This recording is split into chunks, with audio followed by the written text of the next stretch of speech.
Ingat, menyuruh anak-anak kita untuk mengumpulkan roti. Kalau perlu selain Al-Quran hafalkan itu hadis. Sudah berapa hadis kita? Sudah 1000 tambah lagi masih kurang itu. Banyak sekali ayat yang hafal, banyak sekali hadis. Prakteknya tidak ada. Rumah masjid, rumah masjid, rumah masjid. Siapa yang kasih makan? Itu ada orang Yahudi. Orang Yahudi yang kasih makan dia. Muhammad katakan itu orang Yahudi duluan masuk surga daripada ini. Rumah masjid, rumah masjid. Masih lebih berharga itu yang memberi makan daripada yang pergi mengabdi kepada Tuhan. Orang dari rumahnya pergi ke masjid. Ya, ada orang Yahudi. Baik, cara meminta hidangan dari langit. Hidangan adalah makanan atau pengetahuan dari Tuhan. Surat 5 ayat 112. Ingatlah ketika pengikut-pengikut Isa yang setia berkata, "Wahai Isa putra Maryam, bersediakah Tuhanmu menurunkan hidangan dari langit kepada kami?" Isa menjawab, "Bertakwalah kepada Allah jika kamu orang-orang beriman."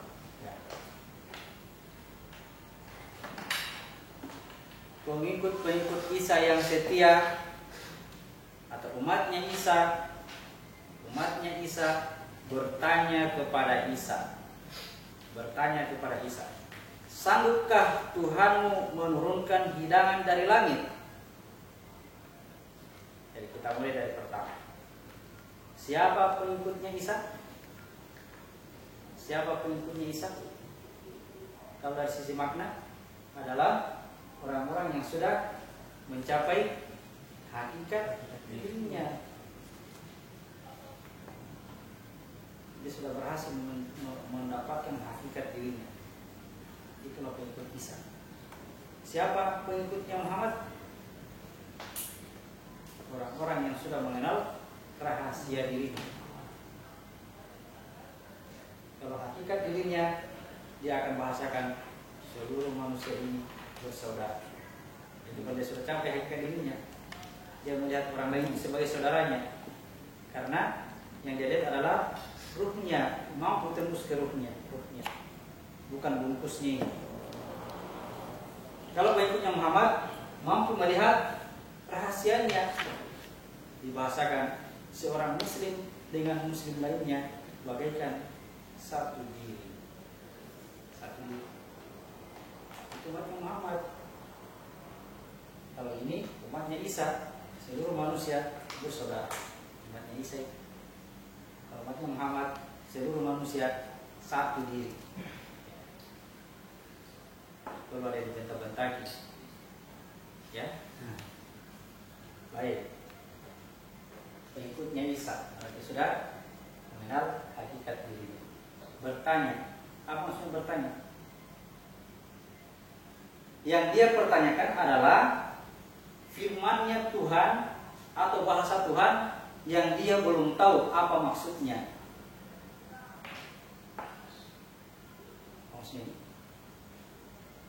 Yang dipertanyakan oleh umat-umatnya Isa ini adalah firman-Nya Tuhan yang belum diketahui apa maksudnya.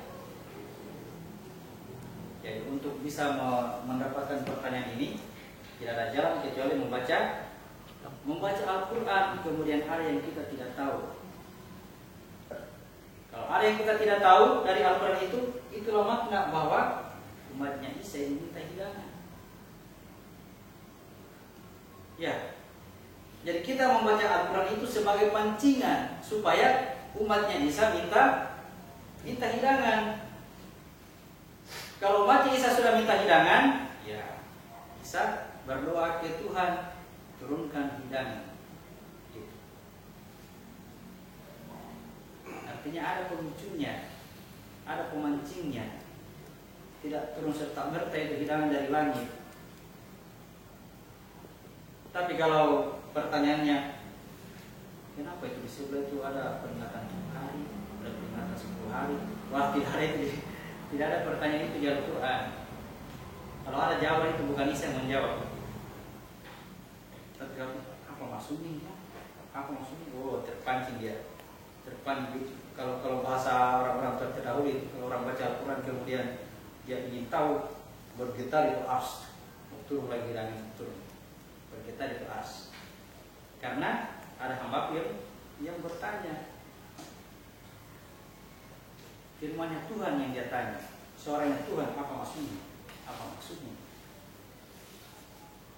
Umatnya Isa minta, paham maksudnya ya? Pancingan dari ya kita apa ini kita pancing dengan cara membaca kitab supaya muncul pertanyaan. Kan jarang itu kalau kita membaca jarang muncul pertanyaan ya. Ya, baca 2 halaman, mengerti? Tidak. Ada pertanyaan? Tidak juga. Tidak tahu ini pertanyaan kenapa? Tahu ini? Karena tidak ada pancingan ya.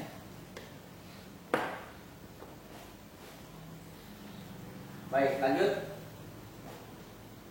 Ketika umatnya Isa meminta hidangan kepada Isa, bertanya, sanggupkah Tuhan menurunkan hidangan dari langit?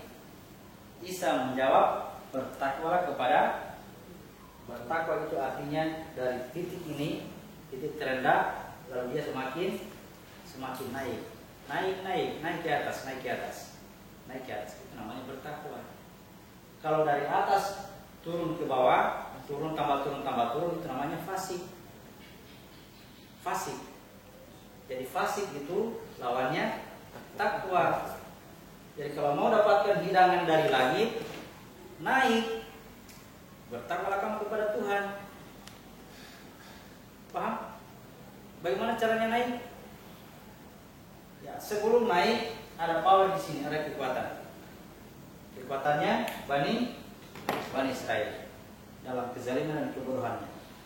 Turun dulu di situ. Bagaimana caranya? Tarik nafas dulu. Tarik nafas, baru kancing supaya dialirkan. Begitu naik, nafas mengantar sampai ke atas. Tiba di sini, buat hijab dengan cara menelan. Coba menelan supaya buah-buahan yang ada di atas itu turun. Ya, naiklah sampai ke atas. Di atas perahu. Ada apa di atas perahu? Ada Al-Quran. Sudah dibahas. Jadi kalau kita baca Al-Quran, apa maksudnya? Nah, mulai kancing, tak baru naik. Tuh baru buka. Bentar lagi. Saya sudah buka mata. Apakah langsung terjawab? Jangan sekarang. Jangan langsung minta itu turun cepat tidak. Tapi dengan cara tadi itu latihan gue. Apa maksudnya Tuhan?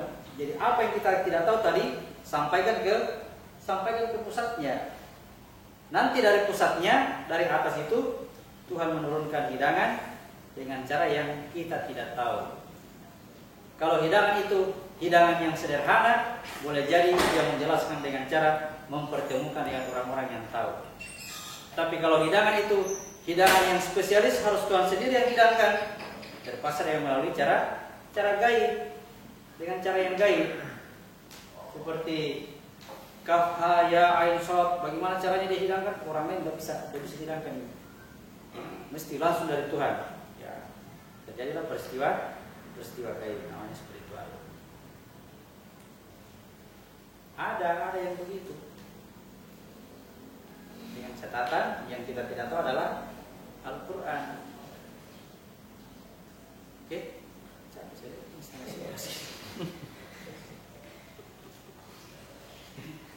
ada jadi kawan nanti diulang-ulang. Pada di materinya ini. Ayat 112. Lanjut 113. Mereka berkata, kami ingin memakan hidangan itu agar tentram hati kami dan agar kami menjadi yakin bahwa Engkau telah berkata benar kepada kami. Dan kami menjadi orang-orang yang menyaksikan hidangan itu. Ya, ada berapa keinginannya umatnya Isa, ya? Ada berapa keinginannya? Yang pertama, supaya tentram hati kami. Yang kedua, supaya apalagi yang kedua? Kami yakin. Supaya kami yakin bahwa yang Engkau katakan itu benar. Yang mana misalnya? Yang mana perkataannya Tuhan? Sanurihim ayatina. Kami akan memperlihatkan kepada mereka ayat-ayat kami. Kata kami, menurut kata kami tadi. Kenapa Tuhan gunakan kata kami? Karena berbicara kepada semua kata mereka ini banyak. Tapi kalau sendiri-sendiri, aku akan perlihatkan kepadamu. Aku akan perlihatkan kepadamu. Kami akan perlihatkan kepada mereka. Gitu ya. Sanurihim ayatina. Aku akan perlihatkan kepada mereka tanda-tanda kami di segenap ufuk dan juga pada diri mereka sendiri. Hatta yatabayan sehingga jelas itu tidak ada keraguan. Hatta yatabayan annahul haq, ini adalah bahwa dia adalah al-haq, dia adalah kebenaran. Sanurihim, aku akan perlihatkan tanda ini, janji dari Tuhan. Akan itu bukan sekarang, nanti. Jadi bagaimana caranya supaya kami yakin bahwa janji ini benar? Ya Tuhan, turunkan hidangan dari langit, supaya kami itu tidak ragu, janji Tuhan itu benar. Yang ketiga, supaya kami menjadi saksi akan turunnya hidangan ini. Jadi kalau ada orang-orang bertanya, ada hidangan dari langit? Ya saya jadi saksi, memang ada. Apakah kamu mendapatkan wahyu? Yang mendapatkan wahyu itu Nabi, bukan saya. Ya, hanya Nabi, hanya Muhammad yang bisa berhubungan dengan Jibril. Apakah Jibril berhenti menyampaikan wahyu? Sini tugasnya Jibril. 16 ayat 102.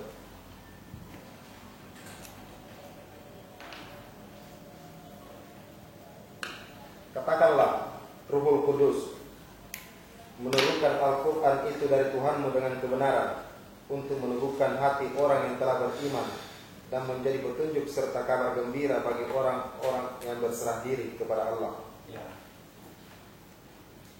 Selalu tadi kata-katakan ini, ya, mulai malam ini kita berpikir bahwa katakan itu hanya ngomong, ya. Katakan bahwa kamu tidak boleh berkata. Bagaimana cara itu?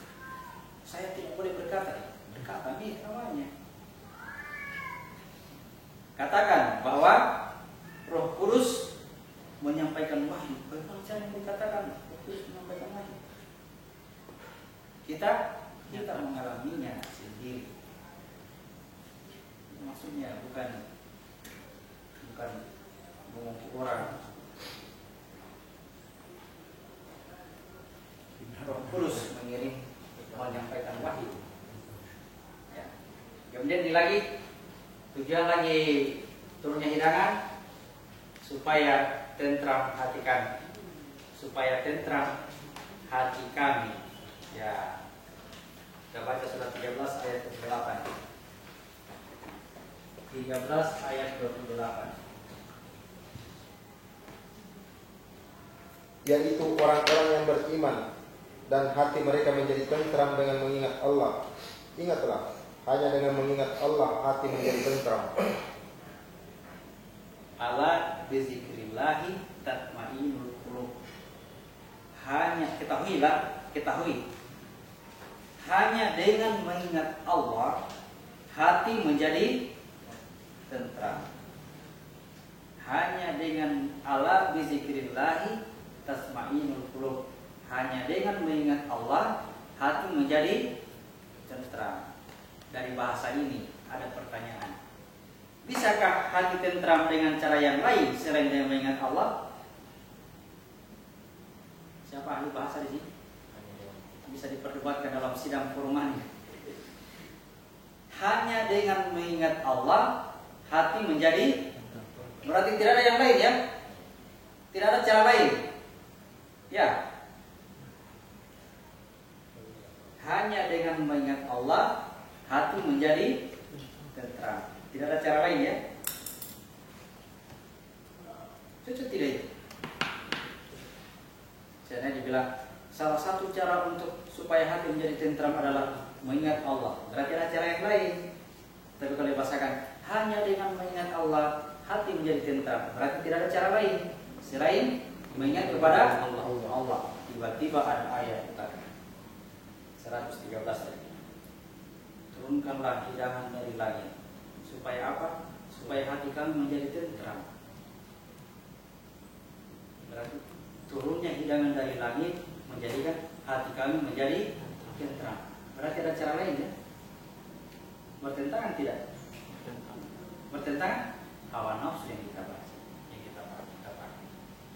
Karena kalau memang dari Allah pasti tidak bertentangan. Di mana letak tidak bertentangannya? Mengingat kepada Allah sama dengan turunnya hidangan. Apa maksudnya ingat kepada Allah? Sadar diri itu apa? Masuk ke titik sana, titik kesadaran tertinggi. Ada apa di situ? Ada hidangan. Turunnya hidangan sama dengan proses mengingat kepada Allah. Pasti sadar. Kenapa orang-orang selalu lalai? Karena hidangan dari langit itu sangat kurang. Akhirnya lalai untuk ingat kepada Allah. Ya, tapi ceritanya Musa lagi, tambah-tambah ceritanya Musa. Dirikan sholat untuk mengingatku.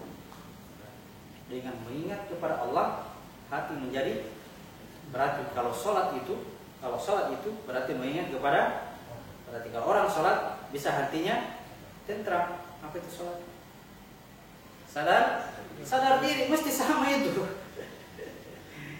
Sadar diri, ingat kepada Allah. Sholat, turunnya hidangan, ya, turun hidangan menjadikan hati menjadi tentram. Mengingat kepada Allah menjadikan hati menjadi tentram. Berarti kalau hidangan tidak turun, tidak bisa mengingat kepada Allah. Kalau hidangan tidak turun, berarti pasti tidak sholat. Ya.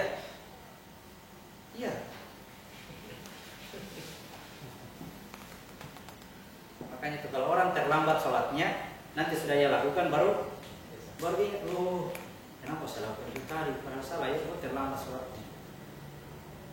Tapi kalau sholat tepat pada waktunya, ada uangnya, bisa dicuri. Tidak boleh. Nah itu sholat tepat pada waktunya. Untuk mendapatkan ini, dirikanlah itu sholat, dirikan. Begini caranya kerja ya, cara yang tepat dengan ilmu yang sudah diberikan. Dirikan itu, mendirikan sholat itu semua. Bagaimana hasilnya? Lihat keluarnya, efek keluarnya bagaimana? Ya, efek keluarnya seperti apa? Apabila kamu sudah kudiyati sholat, sudah tetapkan ini bahwa sholat ini begini, fantasiru filar, bertebaran ke muka bumi, jalan lagi, bertemu dengan orang-orang, orang ajar pada intin aja, orang dapat tidak ini, pandang enteng ber, dengan hargai, minta dihargai, orang-orang selalu minta dihargai. Wahai orang-orang kota Makassar, hargailah orang-orang yang berpuasa. Seorang berpuasa minta dihargai, sama orang-orang. Bagaimana caranya? Tutup warungmu. Kalau tutup warung, apa mau puasa tuh? Kenapa kita puasa? Tidak ada makanan. Orang puasa itu kalau di hadapannya ada makanan. Ya. Apa itu puasa? Tahan diri untuk tidak makan. Kenapa tidak makan? Ada makanan tapi tahan. Puasa namanya. Tapi kalau tidak ada makanan, baru tahan, apa kok tahan? Tidak ada makanan di situ. Jadi orang Islam jangan minta dihargai itu puasa. Jangan. Biarkan saja itu orang-orang makan situ berteman di depan makan. Kenapa gitu? Maaf saya puasa. Artinya saya tahan diri untuk tidak, sebenarnya kalau di air liur kita tahan. Puasa namanya. Ya marah-marahi orang yang makan. Ini kamera kan. Lagi tren. Bahkan sampai panggil Satpol PP. Ya, menangkan pemerintah. Tidak lagi kantornya. Kenapa orang yang menjual itu kasihan? Masih banyak orang yang tidak puasa, orang yang haid, orang yang perjalanan jauh, ya orang-orang yang tidak seakidah, anak-anak kecil. Banyak orang butuh makan ini, masih kita sudah tutup warungnya orang. Hanya karena kita minta dihargai. Orang-orang tidak sholat. Ya, menjadikan sholat dirajin. Persoalan tidak ada. Lanjut.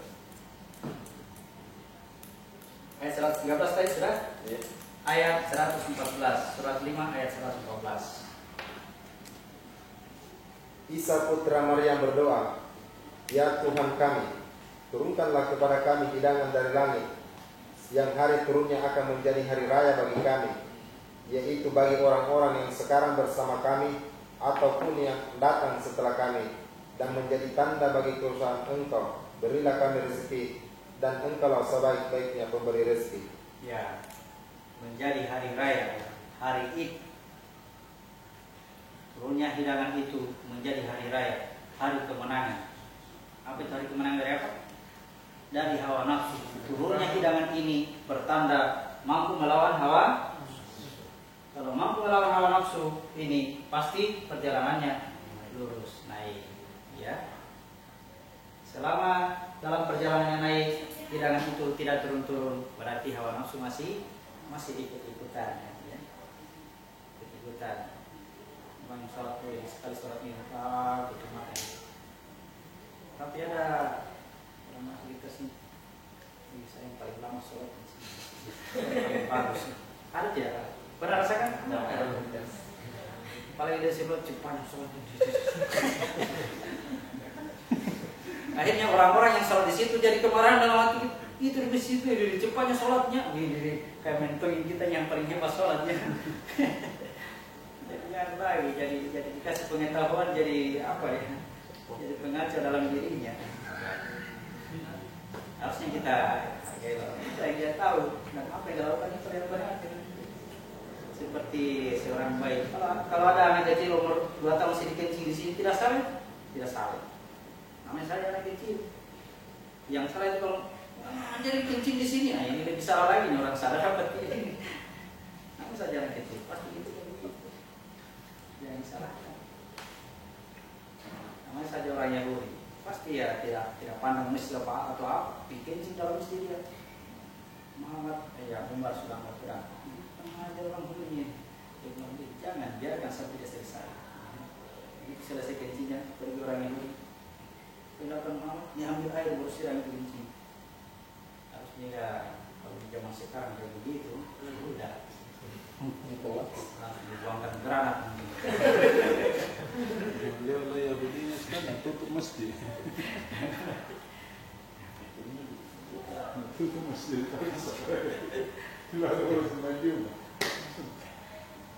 Jadi hari kemenangan, hari raya, hari kemenangan terhadap. Jadi dalam peristiwa naiknya tadi, peristiwa sholat sama dengan ya sholatnya mengingat kepada Tuhan, turunnya hidangan dari langit, turunnya makanan dari surga. Dalam kondisi itu kita sedang berpuasa, dalam kondisi berpuasa. Ya, kalau di bahasa tadi, bahasa Sabul Kafi, dia dalam kondisi bulan Ramadan, bulan ke-9, kesadaran tertinggi. Ingat kepada Tuhan itu sadar tinggi, sadar diri itu tinggi.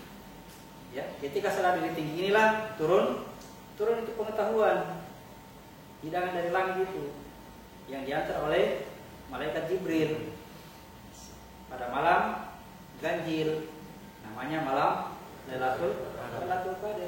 Itu bukan hanya bulan Ramadan yang lewat kemarin. Lama lagi kita tunggu Lailatul Qadar, nanti masih ada berapa bulan lagi kita lewati. Biar sekarang bisa. Jangan ditunggu bulannya, ini hitungan manusia. Itu kan manusia ini untuk memberi tanda bahwa ketika bulan Ramadan orang-orang banyak pergi di masjid, rajin ya. Orang-orang banyak membaca Al-Quran. Siapa itu orang-orang? Ini dari manusia orang-orang satu diri ini manusia ini. Orang-orang pergi di masjid kalau bulan Ramadan. Berarti ini naik ke sini. Dia membaca Al-Quran, berarti dia paham Al-Quran. Dia bisa Al-Quran salah. Itu tanda dia akan ke sini. Jadi menunggu malam Lailatul Qadar, kata ayat 112, naiklah kamu ke atas, bertakwalah kamu kepada Tuhan. Naik. Jangan lupa menilai buat hijab. Untuk apa itu? Supaya Tuhan bisa memperlihatkan tanda-tandanya kepadamu. Akhirnya ayat itu benar bahwa ini adalah kebenaran. Teknik yang kita kerja, bukan pengetahuan yang dihafal. Teknik yang kerja.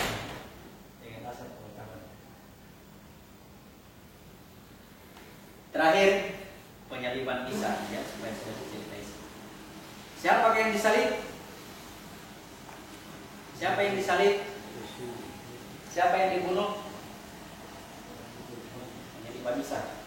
Surah 4 ayat 157. Penyaliban Isa.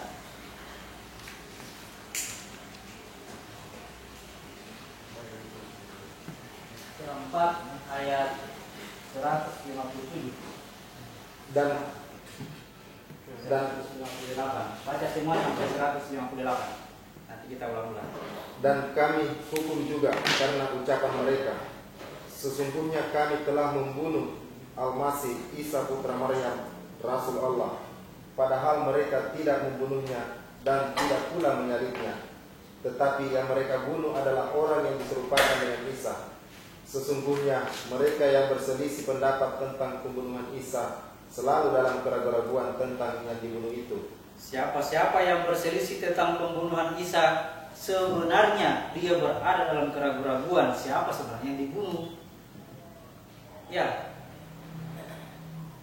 ada yang berselisih tentang pembunuhan Isa, berarti masih ragu-ragu. Sebenarnya siapa yang dibunuh, atau juga. Ya, itu kata Al-Quran ya.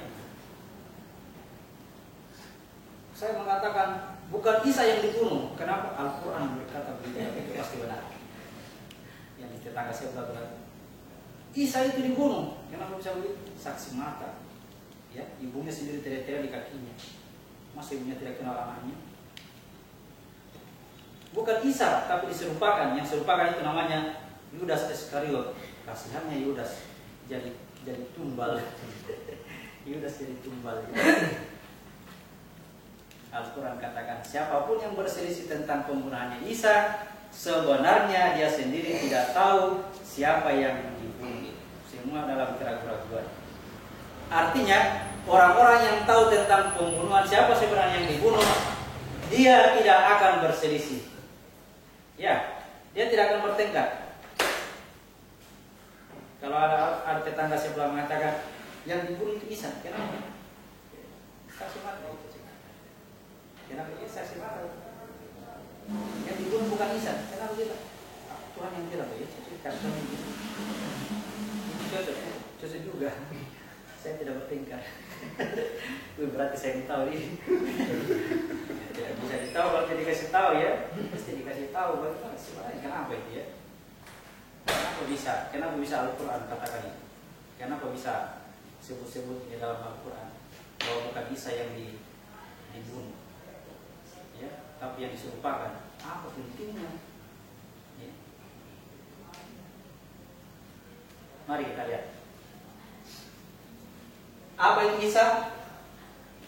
Isa adalah ruh, hakikat diri. Ruh.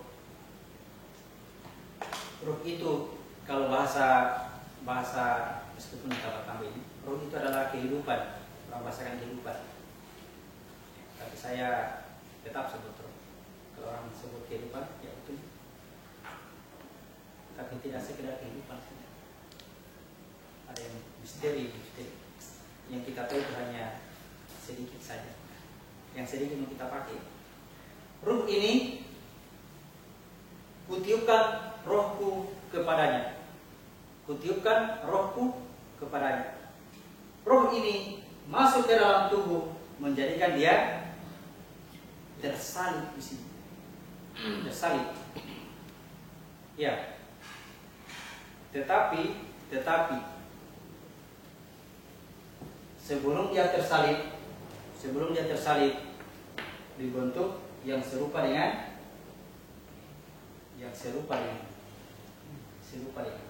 untuk jiwa. Ya. Jadi bukan ruh yang disalib, melainkan yang diserupakan. Inilah yang tersalib di sini. Ya. Tersalib. Kita lihat kamera kamu. Salib.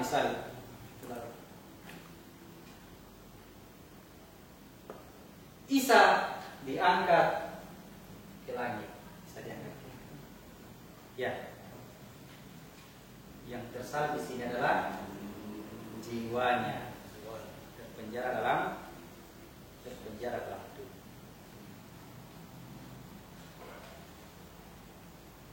Bisa? Nah, sekarang lihat. Ini sejak pengajian pertama saya tidak pernah gambar roh ini seperti ini bentuk. Tidak pernah ya. Selalu begini. Karena apa? Karena dia tidak dibahasakan penciptaan 7 langit, bukan. Yang dimaksud penciptaan 7 langit adalah jasadnya, yang mau diserupakan dengan penciptaan 7 lapis bumi, 7 lapis langit. Kalau dia, ya ini ternyata diserupakan dengan ternyata jiwa yang diselit dalam tubuh ini serupa dengan ruh. Ya, yang disalib itu bukan ini, tapi yang diserupakan. Oh, jiwa ini serupa dengan ini ya. Ya, serupa ya. Oke. Kalau sudah oke, kita cerita dari bawah. Ya, bagaimana rupanya?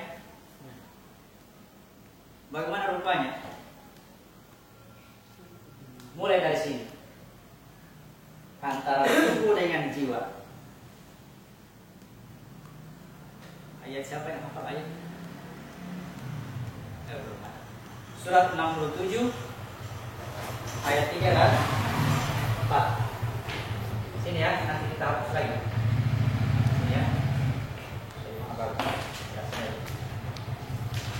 Surat 67 ayat 3 dan 4. Yang menciptakan 7 langit berlapis-lapis. Perhatikan kata 7 langit berlapis-lapis. Ceritanya ini sudah masuk karakter maut ya. Ini sudah mati ya. Yang menciptakan 7 lapis langit, 7 langit berlapis-lapis. Lanjut. Tidak akan kamu lihat sesuatu yang tidak seimbang pada ciptaan Tuhan yang Maha Pengasih. Ya, terjadi pertarungan. Kamu tidak akan melihat sesuatu yang tidak seimbang. Terus, maka lihatlah sekali lagi. Adakah kamu lihat sesuatu yang cacat? Adakah sesuatu yang cacat? Lihat sekali lagi. Disuruh kita bertarung. Kalau Imam Mahdi di sini lemah, terpaksa ikut meskipun tidak seimbang ya, meskipun cacat. Ya. Meskipun yang datang orang lain ya. Apalagi ada guru yang kita agung-agungkan datang pada saat itu. Lanjut. Ayat 4. Kemudian ulangi pandanganmu sekali lagi dan sekali lagi. Niscaya pandanganmu akan kembali kepadamu tanpa menemukan cacat. Dan karena diperhatikan terus. Niscaya pandanganmu itu akan kembali kepada dirimu sendiri. Artinya yang kamu pandang tadi adalah dirimu sendiri. Berarti ini dengan ini serupa, ya. Seperti apa rupanya? Dirimu sendiri. Antara tubuh dengan jiwa serupa. Rupanya adalah ya begitu. Lalu tadi bukan Isa yang disalib, tapi yang diserupakan dengan Isa. Oh, kita sudah tahu rupanya ini toh? Antara ini dengan ini serupa. Seperti apa rupanya? Ya, dirimu sendiri. Makanya itu gambarnya juga yang disalib itu ya jangan dipasang seperti itu ya. Yang dipasang di Cina berbeda dengan yang dipasang di Jayapura sana. Kalau di Jayapura itu keriting-keriting, kalau di Cina sikit-sikit. Kalau yang gagah itu yang dari Israel, gagah dia. Karena itu yang dia lihat. Di Jayapura itu pun yang lihat. Yang di Toraja dari lain. Sekali. Kemas gitu kan. Ini serupa, ya. Oke, serupa ya. Terus antara ini dengan ini. Tidak ada dalilnya ya, Kita tuh mikap yang seperti kamu seperti melihat anakmu Sendiri. seperti anakmu sendiri.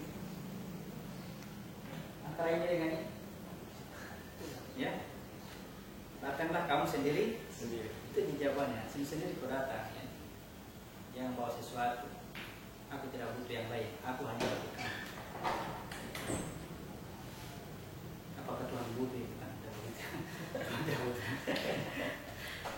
Itu bahasa yang kita ucapkan kepada istri. Kalau kita pulang dari kantor datang istri, ada di sendoknya, ada di kualinya, harus kita kan bukan itu yang saya butuh, bukan kuali, bukan sendok. Kau ini. Lanjut. Bicara di atas, di atas, bukan di rumah. Hilangkan segala sesuatu, binasakan segala sesuatu, baru bisa masuk.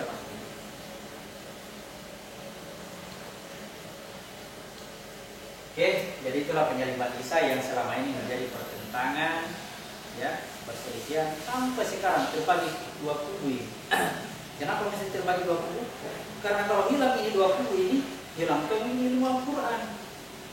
Harus tetap ada yang berselisih, harus tetap ada yang bilang bahwa yang disalib itu bisa, harus ada itu. Ya, harus tetap ada. Kalau itu habis, bilang, Al-Quran menang, hilang ilmu Tuhan. Kalau itu habis, ya. Kalau pasti berpikirnya, bukan bisa yang disalib, bukan bisa. Hilang ilmunya ya, hilang. Tapi Al-Quran sudah tetapkan, Al-Quran itu ilmunya tidak akan hilang, tidak akan terhapus. Bahwa mereka akan mengatakan yang dibunuh adalah Isa. Jadi perkataan ini sejak kejadian itu sampai akhir zaman nanti tetap ada perkataan bahwa yang dibunuh itu adalah Isa. Tetap ada itu. Karena apa? Karena Allah mempertahankan ilmunya. Sama seperti kenapa Abu Jahal? Bukan Abu Jahal, Abu Lahab, pamannya Nabi. Pada saat Abu Lahab masih hidup, turun ayat. Tabat yada Abi Lahab watab, kecelakaan bagi Abu Lahab. Ya, dan betul-betul dia akan celaka. Ini Abu Lahab masih hidup. Seandainya saat itu tiba-tiba Abu Lahab mengatakan, asyhadu an la ilaha illallah wa asyhadu anna Muhammadar Rasulullah, hilang ini ayat. Tidak cocok ini ayat ini. Ya. Tapi sampai mati dia mengatakan memang tidak celaka. Sudah ditunjuk bahwa dia harus memberikan makna ini. Ya. Coba tiba-tiba diucapkan kalimat syahadat. Bersaksi tiada Tuhan selain Allah dan Muhammad utusan Allah. Bagaimana tadi firman Tuhan itu apa tidak ini? Ya seperti itulah, akan tetap ada orang yang mengatakan bahwa yang disalib adalah Isa. Itu harus ada karena ilmu Tuhan mau dipertahankan. Jadi salib, ya. Kenapa orang mengatakan yang disalib adalah Isa? Karena melihat bungkusnya. Kemarin saya kasih contoh begini ya. Ya. Kalau orang tahu bilang di dalamnya itu spidol, pasti bilang ini spidol. Ya. Tapi kalau yang tidak pasti gulungan kertas. Ketika ini saya buang, apa buang pelangi? Gulungan kertas. Tapi yang tahu, ini bilang bukan gulungan kertas itu, spidol. Berdasarkan firman Tuhan, ini adalah spidol. Berdasarkan saksi mata, ini adalah gulungan. Salah? Tidak salah. Karena ini, ya, yang disalib. Saksi mata melihat dia. Siapa yang disebut Isa?